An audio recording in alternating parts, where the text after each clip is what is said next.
I wish I could do that. Very good. Good morning. Orchestra Sunday, I got to stand in the middle here. I like television. How many of you like television? I know we're not supposed to admit that at church, but I like television. I like reality shows. And I really only like reality shows, I admit it with me. I mean, there's good things about it. Most of them are just kind of cheesy. But there's always like some letdown in somebody else's life that I like to watch, because it makes me feel better about my life. That's why I like reality television. I like it. I watch those auction shows or like the pawn shows where the guy brings in that one item that's worth like, this thing is worth $1 billion. It's worth $1 billion. And the guy will look at it and be like, and it's always it's like you feel it coming, like you always sees, and it kind of hints you before, like the commercial break, and like here it comes, and the guy's looking at it, he goes, yeah, it would be worth $1 billion if there was this little mark on the handle, but this was made yesterday, and it's worth $1.50, and the guy's like, no, and he's usually, I remember one guy, this poor guy was in the parking lot, and he had this pistol that he thought was worth like at least like $10,000, and it was a fake worth like literally $100. And all he was doing in the parking lot was like, my wife's going to kill me. My wife's going to kill me. My wife. I was like, oh, I feel bad for you, but I'm not you, and that's why I feel bad for you. This is what television is. We can live kind of vicariously through other people, and especially reality shows. They look a little more normal. We can even live good things vicariously, right? I'm a big crier, which many of you have noticed probably. And I watched that Extreme Home Makeover, Move the Bus thing, which used to be on, and I just cry. I would sit by myself to make sure my wife wasn't around to point at me. And I would just weep because it was like, oh, it's so sad. That guy, I remember one guy had like 9 kids and his wife died. And he was just a little older than I was. And I remember like, oh my goodness. And they gave him this house, and they all start hugging and crying. And I'm on the ground with my blanket crying. And I'm living vicariously through these people, right? And there's a sense like there's a darker side of this vicarious living where we like to watch. I don't know how to say this properly. We don't enjoy watching people suffer, but there's a sense to which our culture looks at people suffering through a box and goes, man, that stinks, and they turn it off. And this vicarious living is, I've heard friends of mine actually say, why would you go to New Orleans? Why would you go to Mexico? Why would you travel somewhere and help people? I can watch it on my television, and it doesn't look that interesting. And I realize that in hearing these things, there's this disease coming out that we are vicarious livers. There's a modern musician that says this: I on the TV because tragedy thrills me, whatever flavor it happens to be like. Killed by the husband, drowned by the ocean, shot by his own son. She used a poison in his tea and kissed him goodbye. That's my kind of story. It's no fun till someone dies. Vicariously I live while the whole world dies. And I think of our culture, that's this vicarious culture, that we watch other people suffering, we remove death and suffering as far away from our daily experience as possible. And the only place it interacts with us is through entertainment of television on some level. Now, I would say a church community must be committed, as we look at church under construction, must be committed to being the exact opposite of American vicarious culture. That our culture here in this church that we are creating must be, especially this church, must be and is the exact opposite of that culture. And as we're looking at core values of our church over the last several weeks and into the future, the third core value has a lot to do with that opposite of vicariousness, the opposite of vicarious living and watching other people's experiences, okay? Now, remember, we are in the middle of something incredibly important in our church. And I say this over and over again so everyone knows where we're at and we have clear communication. Remember, we are in the midst of looking for the man that is going to replace our senior pastor of 34 years, Pastor John. We are looking for that man, we're praying about him, and we are in the middle of this struggle. Now, typically, I will tell you, we've read accounts, I've been in a lot of churches, what was going to happen in a normal church. Let me tell you what would have happened. You would have never known pastor was leaving for 2 years. And in a regular church, not our church, but other churches, I've seen this. And about 2 months before he left, we would tell you he's leaving. And as he left, we would then start the process of replacing him. And we would have no senior pastor for up to 2 to 3 years because of how many years he's been here. So what we have decided to do is to do that process while Pastor John is still here. We want that 2 to 3 years to happen now. So we do not have 2 to 3 years without a leader of our church, which is very unhealthy, hurts our momentum. I believe it hurts what God is doing here to go that long and try and run off the energy of our associate pastors or an interim from the district would be dreadful for us, I believe. So we've decided to do this work here. Our first step in this work was not to go out and hire somebody quick, but it was to find out who we are, to look at our church, to look at what God was already doing, and to look at that and say, okay, here's who we are, and here's who that guy should match who we are. As we go out next year, starting next January, and we start to say, okay, let's take some applications, let's take some resumes, let's bring some speakers in. As we start that process, we want to say, this is who we are, and if you don't like that, that's okay. You're just not for us. Here's our core values. So far, we have truth. We have this word, generational church. If you don't have value for either of those things, hey, that's great. There's another church out there for you. You're not our senior pastor. And that's very important because it can be dreadful. I just talked to a pastor the other day that went in and he was proud because he changed his entire church from top to bottom and got rid of all the old values they used to have. I cried a tear. I was like, why would you do that? It was a great church to start with. Why would you just change everything about the church? Well, I wanted to make it my church. Okay, good. And we don't have an organization like that. We want a guy to come in, to challenge us, yes, to stretch us, absolutely, but to be a part of our value systems that already exist. And this is what we're talking through in Church Under Construction. We are developing together, the staff, the vision team, our congregation, our elders, everybody together, developing this vision and this value system of who we are right now, sitting here at Crossroads Church 2012. And the third word I want to bring up, so we had truth 2 weeks ago, that truth in pencil is this core value to us, okay? We had this other value, which was generational, that we are a church where multiple generations do church together, and we value that. The third word is a word called care. It was the third most voted on word when we all kind of filled out that little bookmark, and it said, hey, here's the values I think of our church. The third right up top, right below truth, and right below generational was that we care. We are a caring church. And I would like to suggest that the word care is the exact opposite. Biblical concepts for care are the exact opposite of vicarious living. We defeat the world as a church and the vicarious concept of the world through our care value, the deep value we have. Now, there's a deep theology that is connected to care, and I want to get into this really, really quickly. Now, for many of us, theology is a mostly intellectual thing. Theology meaning God talk. That's literally what theology means. Theos is God. Logos is words about God. So whenever you sit around at a coffee shop or latifs or with your friends in a house, you're like, wonder what God's doing. Or you're talking about, I don't know why God's doing this to me. You are doing God talk. You are doing theology. God talk are words about God. Now, a lot of our systems are words about God. Theology don't matter to everyday life. There are these nice thoughts we have about God, but he's kind of out there somewhere, and it really doesn't change how I live on an hourly or daily basis. And I don't believe that at all. For instance, here's one. There's a particular theology that's very destructive going through our churches in the Protestantism. It's called the prosperity gospel. And the prosperity gospel says, basically, it's an oversimplification, but this, that if you have enough faith, God wants to make you rich and healthy all the time. Now, the problem with that is the opposite. If you are sick and poor, then clearly you have no faith. Now, they had to change a little bit of theology. Jesus is no longer poor and homeless, but a wealthy guy who got gold when he was born. And it's a really kind of twisted thing. But the reality that comes out of that is a life in which I can be as rich as I want, not have to give anything away, that God has called me to buy jets, God has called me. And right now, 6 of those major pastors are being sued by the government because they aren't nonprofits. They're worth millions and millions of dollars that they've taken from their people. But they had enough faith. So we can see that gospel and theology affects real life constantly. That there's a deep theology there that sometimes God makes you suffer anyway, no matter how much faith you have. I'm sorry, God allows you to go through suffering. I want to use that term. No matter how much faith you have, no matter how great you're doing, you have faith, you're doing well, sometimes you just can't pay the bills. And I don't think that has anything to do with how much faith you have. I believe it's and this is the whole book of Job, just flushing that theology straight down the toilet. Because it's an evil theology. So there's a theology that affects how we live on a daily basis. And if we believe in it, it affects how we live, the kind of cars we drive, how much money we give away, the things we participate in.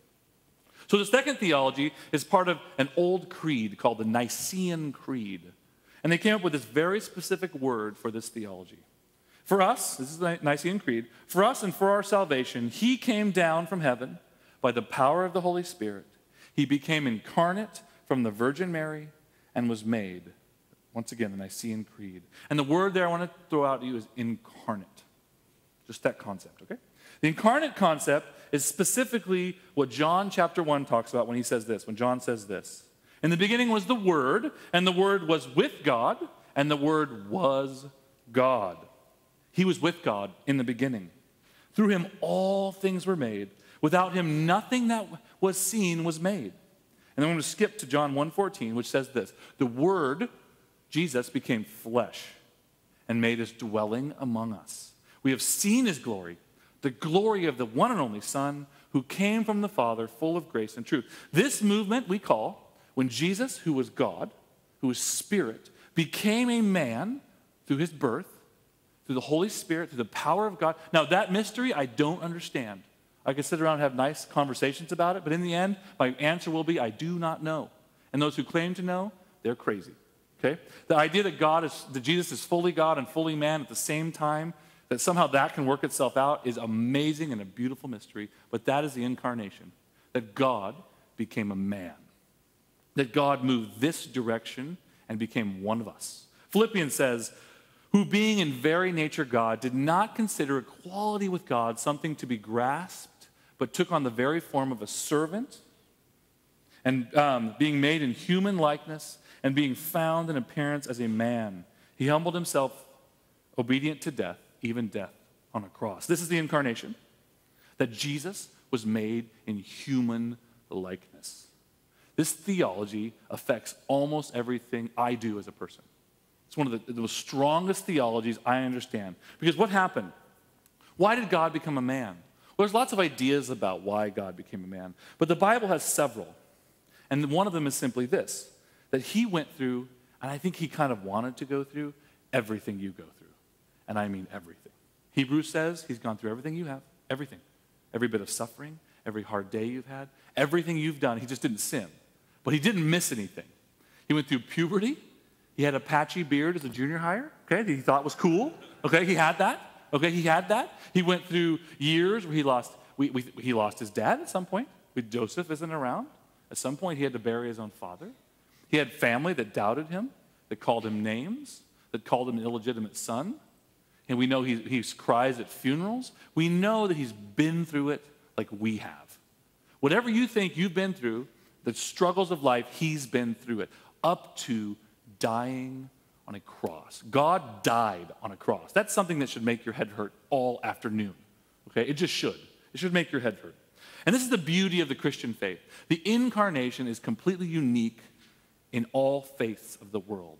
The Hindu god Vishnu, I was reading a guy once who said, yeah, put him on a cross. The second you tried, he'd wipe out the population of Earth. He'd be like, no, and everybody would die. Allah never comes down here. We move to him. The movement of the incarnation is the most important part. God's space invades ours. We do not try and aspire ourselves to God's space. Heaven comes this direction. God comes this direction. He comes toward us, and he experiences the things we see every day. Here's my thing. We just taught in college group, and we've talked about the fact that we're doing suffering right now. And the last week was, why does suffering happen? And we looked at all these Bible verses, and in the end, the Bible kind of says, I don't know. That's where the Bible writers are at. Now, I understand it creates character and it creates endurance, but there's a mystery, especially when Job asks, he says, why am I suffering? Why am I going through this? God never really answers him. So the question, when I'm asked the question by someone in pain, I use the words that are just the deepest I know. I don't know why you're going through this. I don't know why God allows us to go through the things we've gone through individually, as a family, and as a community. I don't know why he lets those things happen. But I do know he joined it. I know that even though I don't know why he doesn't stop it, that God, as opposed to all others, chose to step in and experience it with us. That is huge. God could have remained aloof somehow. He never had to come and be among us, and he chose to do it anyway. To sleep on the ground, to lose friends, to lose teeth. You think he had all his teeth? Nope, he didn't. To walk on hard ground, to have sandals, to have sickness, all the things he went through.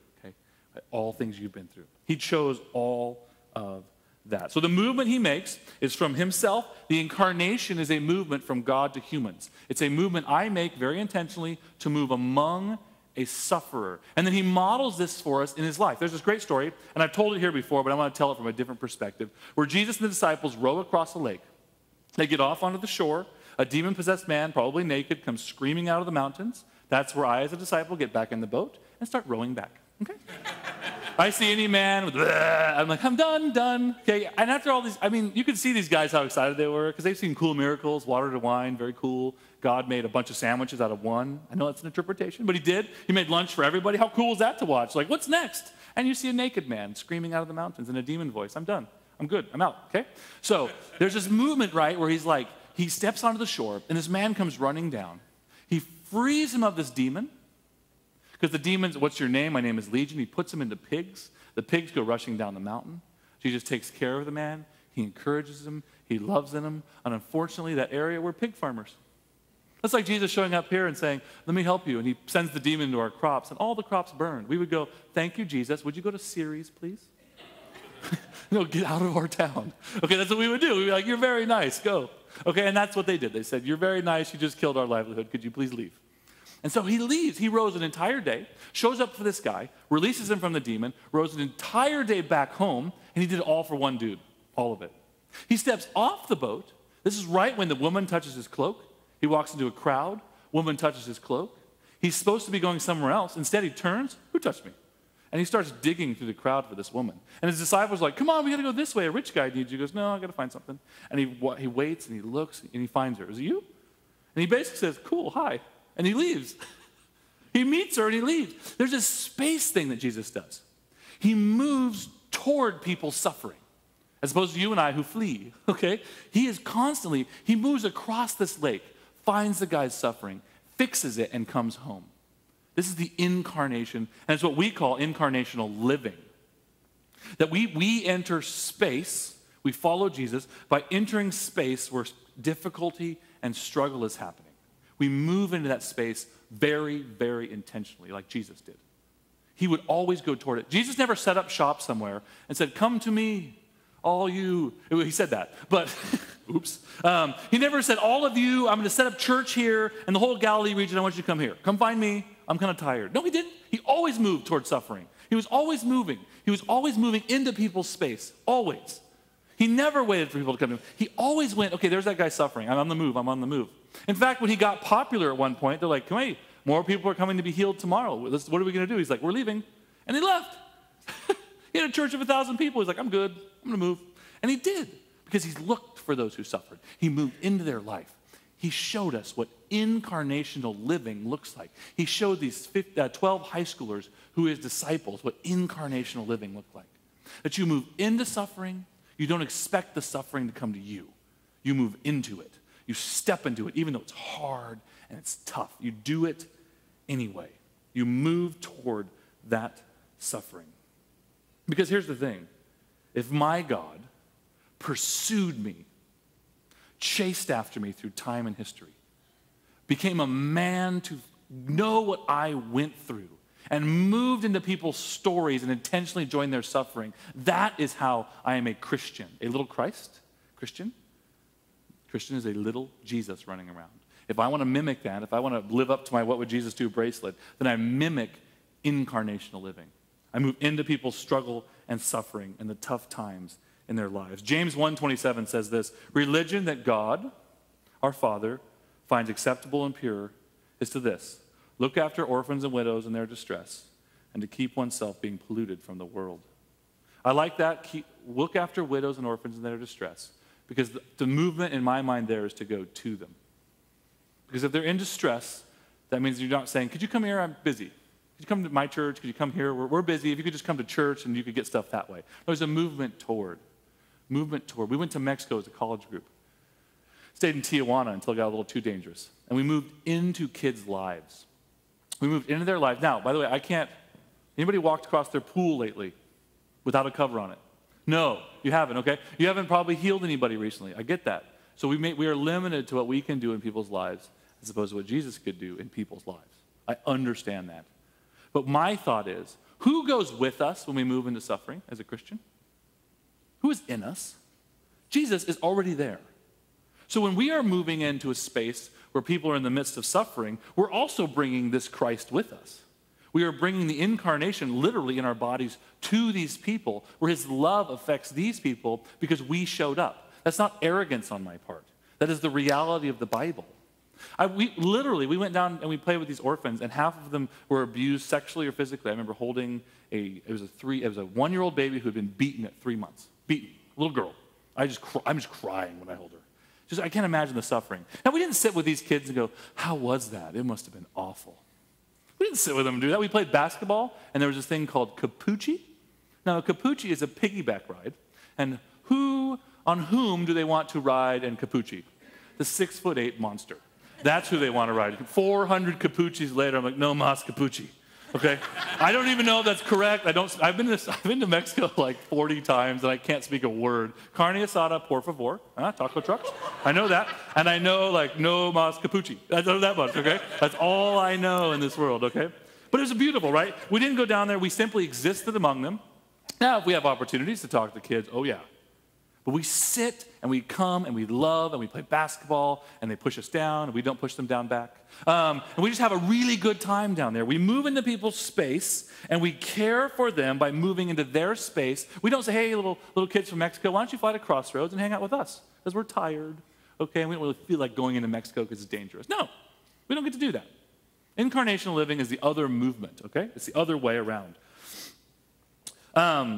This is what is the action that to me is a caring church. We talked to the staff this week and we said, what does a caring church mean? And right away, I think it was Maury had said, a caring church goes to the hurt. A caring church is a church that moves toward hurt in their own family and others around them.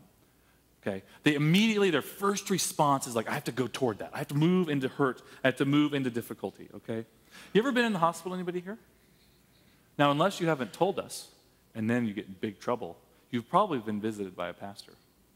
Now, we have no program for that. People assume we do. We're like, well, how's the program for church visitation? We don't have one. We find out you're there, and it's usually a race. Who can get there first? It really is. And there's not like a single pastor here that doesn't. A lot of pastors, I talk to my buddies in other churches. My brother's in a church. He's a great guy. He just doesn't have maybe the age of our church and some of the things we've been through. I said, how many times have you visited a hospital in the last 7 years? We got hired at the exact same time. He says, I've been 4 times. I've probably been 40 at this church. Now, again, that's not to brag about me. It's not to say, well, how cool are we? That comes, by the way, from our senior pastor. The model I got immediately walking through these doors, like, you can do a lot of stuff, and you can have great programs, and we appreciate your college stuff, but somebody's in the hospital, you're there. There's no reasons, there's no excuses, there's no, like, I was busy today, middle of the night, middle of the morning. It doesn't matter, you're going. And that's not an option for us. If you've been lucky enough, you'll have 2 of us there, okay? I remember when Jack Mayer was in the hospital, we drove to LA. Now again, it's not because we're cool people. It's because our core value in this church is caring, and that means moving toward the hurt. And our hospital visitation is just part of that. We move to the space where people need us. We do not expect them to move to us. Well, when you get out of the hospital, come see us, and we'll hang out with you then, okay? No. We move in, and we just pray, and we're with you for a few minutes, and it's just a time that we can sit and hopefully encourage you. We go to New Orleans every year. We stay in the worst neighborhood I've ever seen in my entire life. Now, I know that may discourage you from sending students with me. The only hope I can give you is we wear these green T-shirts on purpose that say we're serving New Orleans or I love New Orleans on them, and it actually tells the neighborhoods that those guys are awesome. We've had drug dealers. One of the groups that went before us had a drug dealer house that protected them the whole week and told them, nobody will mess with you. We appreciate what you're doing. And we don't encourage the drug dealing. But it's interesting that no matter how bad the neighborhoods we're in, that people look out for us because they know we're here to help. But again, as soon as Katrina happened, we sent a group day one. We had a group with Denny Drake there in 2006, a few days after Katrina happened, and we've sent 4 trips since then. We stay in the worst neighborhood. Why do we stay in the worst neighborhood and not in hotels? Because incarnational living requires me to move into the space of the hurt and not to stay out of it. We go to the worst areas like the lower 9th ward, the upper 9th ward. We were so excited to be in the upper 9th ward, where crime is through the roof and people have suffered horribly. And to sit with folks and to listen to their stories Whenever you see us working, this is very important to us. We're there to work, and we'll scrape a house or whatever we're doing. You see the owner show up, we drop our hammers, we drop our scrapers, and we go hang out. Two of us. It's always a known thing because we're not there for the house. We are there. We're there to sit with the people who suffer. So again, the movement is for the Christian to move into suffering, to model Jesus' incarnational living. I move into the suffering where it's happening, the struggles. Maybe it's a friend of mine. And by the way, this isn't easy, is it? I don't know what to say when I move into the suffering. And if you think it gets any better because I'm a pastor, you are wrong. You are dead wrong. The only person I've ever seen who always seems to know what to say is Pastor John, and I hate him for it. I do. I remember Weldon was passing away, and I remember when he walked in the room, Pastor did, and he just walks around and says a couple things to people, and it was like a weight was lifted off our family. It's really neat. But me, I don't have that gift, okay? I'd probably come in and be like, okay, I don't know what to say. It's really hard, and I think for many of you that move into your friends' hurt and suffering, you don't know what to say, and my encouragement to you always is then don't say anything. I love you, hug, that's enough. Don't need pithy Bible verses right then and there. I think we know not to use those things, right? If you use them and they punch you, you deserve that, okay? So we move into hurt space as Christians. We see the hurt around us and we move in. This is what a caring church does. And this is what this church does right now. You do this with each other. You do it with the people around you. You are the opposite of a vicarious culture. You stand in fist-raised defiance to a vicarious culture that says, watch suffering from afar and feel bad. You say, I feel bad, I'm going to move into the space as Christ moved into the space of the hurting. So,